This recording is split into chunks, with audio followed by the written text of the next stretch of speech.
ముందుగా అరుణోదయ నాయకులకు అరుణార్న విప్లవ జోహార్లు. ఎమర్జెన్సీ కంటే ముందే అరుణోదయ స్థాపించబడ్డప్పటి నుంచి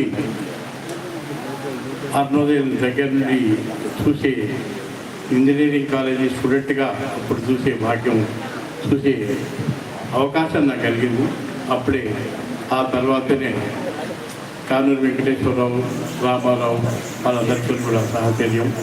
అరుణోదయం స్థాపించబడిన తర్వాత అరుణోదయకు ఆనాడు ఎమర్జెన్సీ తర్వాత ఏర్పడిన రాష్ట్ర మహాసభల్లో ఏర్పడిన కార్యవర్గ సభ్యుల్లో నాగన్న ఖమ్మం జిల్లా ఏర్పాటు చేస్తే హైదరాబాద్కి నేను, అంబిక, మాధవరావు ఇంటివి అందరం కూడా చేసినప్పుడు ఒంగోలులో జరిగిన మహాసభల నుండి అరుణోదయంతో అనుబంధాలుండి ఆ తర్వాత కాలక్రమేణా ఇప్పుడే తిరుపతిని చెప్పినట్టు పాయలు ఏర్పడితే ఆ పాయలు చూడలేక మానేసుకున్నటువంటి కొందరి వాళ్ళలో నేను కూడా ఒకటి.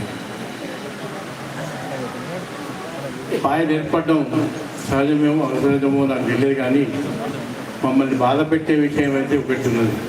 ఇప్పుడే అంత బాగా పాడిండే మనం అందరం ఎప్పుడు ఎవరు రామారావు కలిసినా, నాగన్న కలిసినా, ఎవరికి గొంతు నుంచి అయినా అన్నామడ్రా పాట వినాలి, అన్నామడ్రా పాట వినండి అని ఆ గొంతును ప్రతిబింబం చేయడానికి వచ్చి ఆ పాట ప్రతిభను చూసుకోవడానికే ఇలా నాగన్న కొడుకుతో కూడా అదే పాట పాడించింది. కానీ నాకు బాధ కలిగే విషయం ఏంటంటే ఆ పాట రాసిన అంగడి చెన్నయ్య ఏమైంది, ఈ పార్టీ చీర్కలకు బలైంది.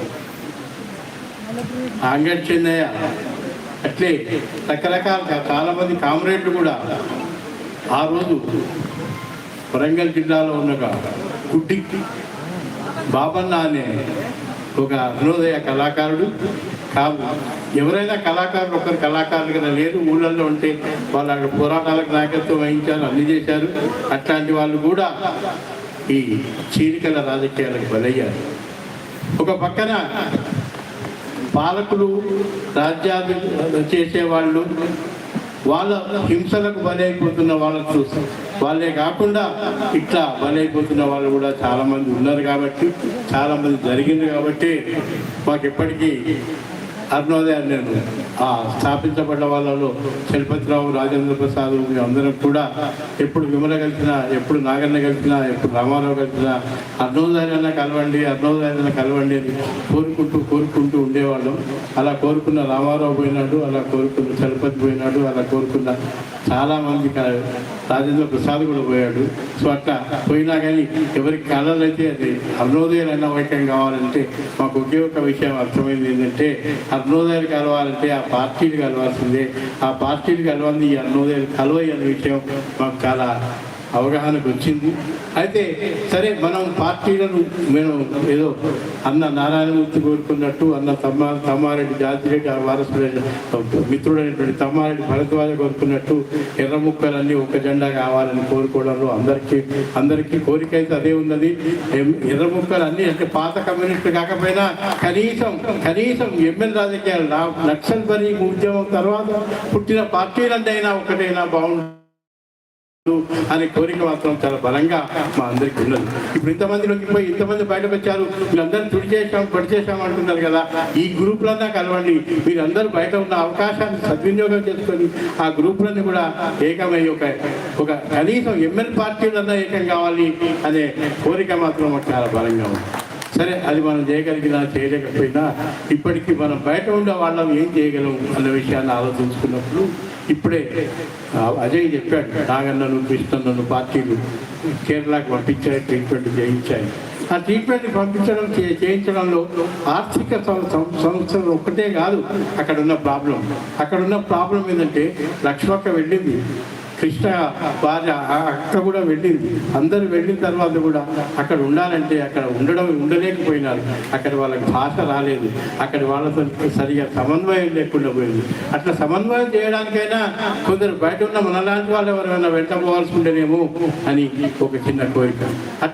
అందుకే ఒక యునైటెడ్ ఆర్గనైజేషన్గా, ఒక రాజకీయ అన్ని గ్రూపులకు అతీతంగా ఒక సంస్థగా ఏర్పడి వాళ్ళకి ఆర్థికంగా మనం ఏర్పాటు చేసుకొని వాళ్ళ సహాయ సహకారాలు అందించగలిగినప్పుడే బాగుంటుందనే ఉద్దేశంతో ఇప్పటికీ చాలామంది కృషి చేస్తున్నారు.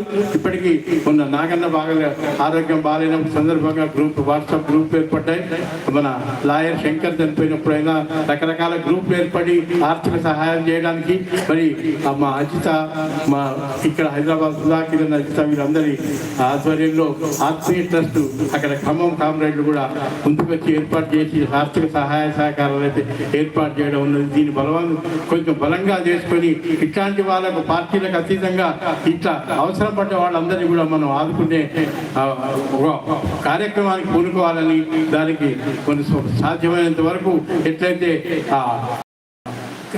జనరల్గా చూస్తాం క్రిస్టియన్ ఆర్గనైజేషన్స్, రిలీజియస్ ఆర్గనైజేషన్స్ నెలకు కొంత ఇన్కమ్ను పక్కన పెట్టి ఇట్లాంటి వాళ్ళ గుళ్ళకు గోపురాలకు ఎట్లా చేసుకుంటారో మనలాంటి వాళ్ళందరూ కూడా చేసి ఇట్లా పార్టీలకు అతీతంగా మనం యునైటెడ్ అయ్యి ఏ పార్టీలో ఉన్నవాళ్ళైనా అవసరాలు పడ్డప్పుడు వాళ్ళని ఆదుకునే సంస్థగా, అవసరాలు పడ్డప్పుడు ఎందుకంటే ఇవాళ చాలా మంది అమరులయ్యారు. మా కామ్రేడ్ మధుసూదన్ రాజు యాదవ్ మా అందరికీ రాజకీయాలు చెప్పిన ఆయన చనిపోతే ఒక పబ్లిక్ మీటింగ్ కూడా సంస్పందన సభ కూడా జరగట్లేదు.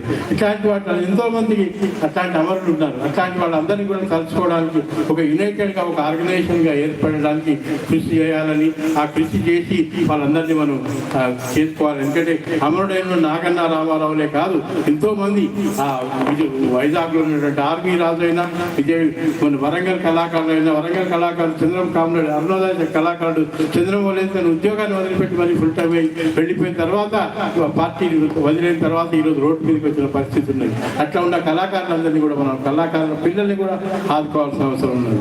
ఇప్పటికీ నాగన్న పిల్లలు నాగన్న వారసత్వాన్ని తీసుకున్నారు, చాలా బాగుంది. కానీ ఎంతమంది లీడర్లు వాళ్ళ పిల్లల్ని వాళ్ళ రాజకీయాలను తీసుకొచ్చారన్న విషయాలు ఆలోచించాలి.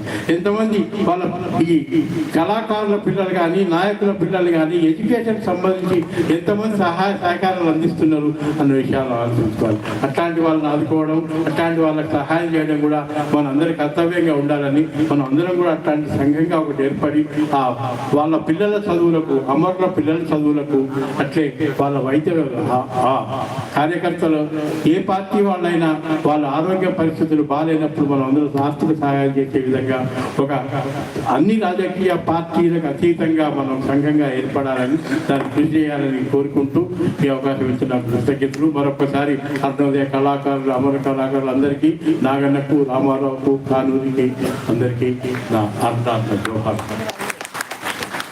ప్రొఫెసర్ గారు ధన్యవాదాలు.